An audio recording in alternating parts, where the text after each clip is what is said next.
ಇನ್ನು ಹೈಕೋರ್ಟ್ ತೀರ್ಪು ಕುರಿತು ಸಿಎಂ ಸಿದ್ದರಾಮಯ್ಯ ಪತ್ರಿಕಾಗೋಷ್ಠಿ ಕರೆದು ಮಾತಾಡಿದರು. ಒಂದು ಪಾಯಿಂಟ್ಸನ್ನು ಹೇಳಿದರು. ನಾನು ಅವಾಗಿಂದ ಹೇಳ್ತಾ ಇದ್ದೀನಿ. ನ್ಯಾಯಾಲಯ ಸೆಕ್ಷನ್ 218 ಅಡಿಯಲ್ಲಿ ರಾಜ್ಯಪಾಲರು ನೀಡಿದ ಪ್ರಾಸಿಕ್ಯೂಷನನ್ನು ಸಂಪೂರ್ಣವಾಗಿ ತಿರಸ್ಕಾರ ಮಾಡಿದೆ. ರಾಜ್ಯಪಾಲರ ಆದೇಶದಲ್ಲಿನ ಸೆಕ್ಷನ್ 17A ಮಾತ್ರ ನ್ಯಾಯಮೂರ್ತಿಗಳು ಸೀಮಿತಗೊಳಿಸಿದ್ದಾರೆ. ಹಾಗಾಗಿ ನಾನು ಯಾವುದೇ ತನಿಖೆಗೆ ಹಿಂಜರಿಯುವುದಿಲ್ಲ. ಅಂದರೆ ಪ್ರಾಸಿಕ್ಯೂಷನ್ಗೆ ಅಂದರೆ ಕಾನೂನು ಕ್ರಮ ತಗೊಳ್ಳಿ, ಕಾನೂನು ಕ್ರಮ ಇಲ್ಲ, ತನಿಖೆ ಹಾಗೆ ಹೇಳಿದೆ ಅಂತ ಸಿದ್ದರಾಮಯ್ಯನವರು ಹೇಳ್ತಾ ಇದ್ದಾರೆ. ಕಾನೂನು ಕ್ರಮ ಅಲ್ಲ, ಪ್ರಾಸಿಕ್ಯೂಷನ್ ಅಂದರೆ ಕಾನೂನು ಕ್ರಮ. ಪ್ರಾಸಿಕ್ಯೂಷನ್ಗೆ ಅನುಮತಿ, ಕಾನೂನು ಕ್ರಮಕ್ಕೆ ಅನುಮತಿ, ಇದು ತನಿಖೆಗೆ ಅನುಮತಿ ಕೊಟ್ಟಿದ್ದಾರೆ, ಪ್ರಾಸಿಕ್ಯೂಷನ್ಗೆ ಅನುಮತಿ ಕೊಟ್ಟಿಲ್ಲ ಅಂತೇಳಿ ಒಂದು ಲಾ ಪಾಯಿಂಟ್ ಹಾಕಿದ್ದಾರೆ ಸಿದ್ದರಾಮಯ್ಯನವರು. ಇದನ್ನು ಯಾರು ಎಷ್ಟು ಜನ ಚರ್ಚೆ ಮಾಡಿದ್ರು ಗೊತ್ತಿಲ್ಲ. ಕಾನೂನು ತಜ್ಞರ ಜೊತೆ ಚರ್ಚೆ ಮಾಡಿ ಹೋರಾಟದ ರೂಪುರೇಷೆ ನಿರ್ಧಾರ ಮಾಡ್ತೀನಿ ಅಂತೇಳಿ ಸಿದ್ದರಾಮಯ್ಯನವರು ಹೇಳಿದರು. ಕೇಳಿಸ್ಕೊಳ್ಳಿ ಅವರೇನು ಹೇಳಿದರು. ನಾನು ಸಿಎಂ ಸ್ಥಾನಕ್ಕೆ ರಾಜೀನಾಮೆ ಕೊಡೋದಿಲ್ಲ. ಇಟ್ ಈಸ್ ಓನ್ಲಿ ಎಂಕ್ವೈರಿ ಮಾಡಿ ಅಂತ ಹೇಳಿರೋದು ಅಲ್ವಾ? ಎಂಕ್ವೈರಿ ಸ್ಟೇಜ್ನಲ್ಲೇ ರಾಜೀನಾಮೆ ಕೊಡಿ ಅಂತ ನೀನು ಕೇಳೋದು ಅಲ್ಲ, ನೀನು ಕೇಳ್ತಾ ಇದೀಯನೆಯ. ಮತ್ತೆ ನೀನು ಬಿಡು, ಅವ್ರಿಗೆ ಉತ್ತರ ಕೊಡ್ತೀನಿ ನಾನು, ಬಿಡು.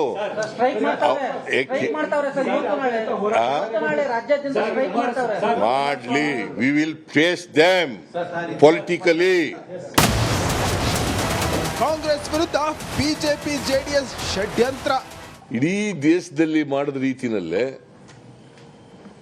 ಕರ್ನಾಟಕದಲ್ಲೂ ಕೂಡ ಕಾಂಗ್ರೆಸ್ ಸರ್ಕಾರವನ್ನು ಅಲುಗಾಡಿಸಬೇಕು, ಕಪ್ಪು ಮಸಿ ಬೆಳೀಬೇಕು, ನಮ್ಮ ಸರ್ಕಾರಕ್ಕೆ ಕೆಟ್ಟ ಹೆಸರು ತರಬೇಕು ಅಂತೇಳಿ ಪ್ರಯತ್ನಗಳನ್ನು ಮಾಡ್ತಾ ಇದ್ದಾರೆ, ಸಂಚುಗಳನ್ನು ಮಾಡ್ತಾ ಇದ್ದಾರೆ.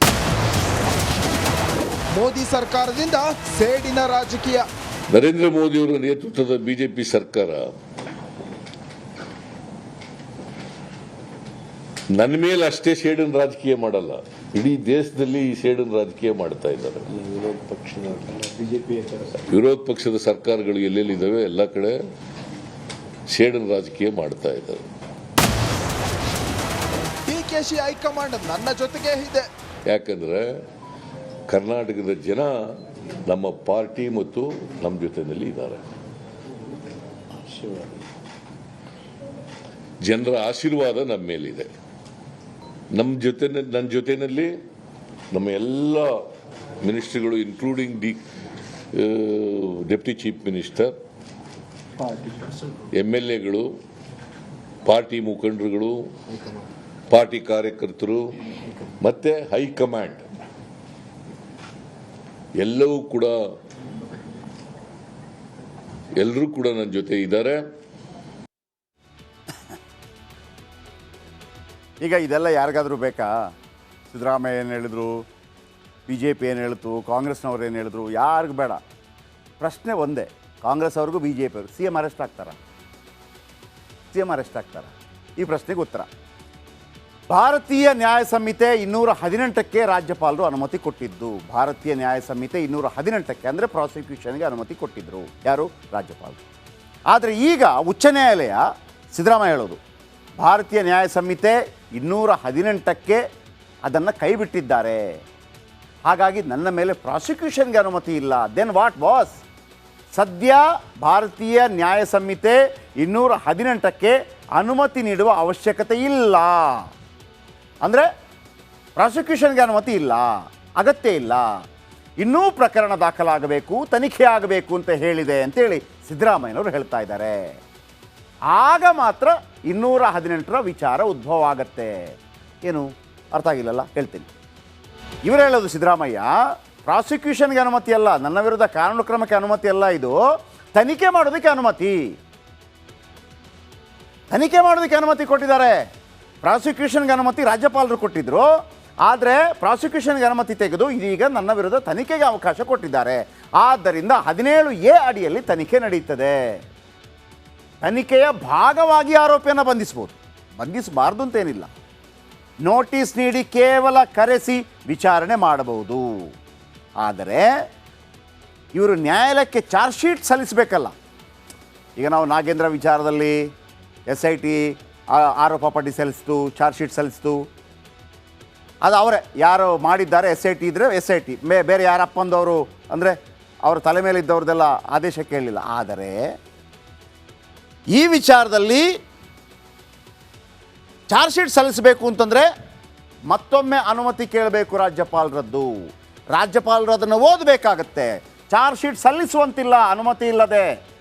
ಪ್ರಾಸಿಕ್ಯೂಷನ್ ತನಿಖೆಗೆ ಮಾತ್ರ ಅವಕಾಶ ಅಂತ ಪ್ರಾಸಿಕ್ಯೂಷನ್ಗೆ. ಹಾಗಿದ್ರೆ ಪ್ರಾಸಿಕ್ಯೂಷನ್ ಈಗ ಇದೆಲ್ಲ ಯಾರಿಗಾದರೂ ಬೇಕಾ? ಸಿದ್ದರಾಮಯ್ಯ ಏನು ಹೇಳಿದ್ರು, ಬಿ ಜೆ ಪಿ ಏನು ಹೇಳ್ತು, ಕಾಂಗ್ರೆಸ್ನವ್ರು ಏನು ಹೇಳಿದ್ರು, ಯಾರಿಗೂ ಬೇಡ.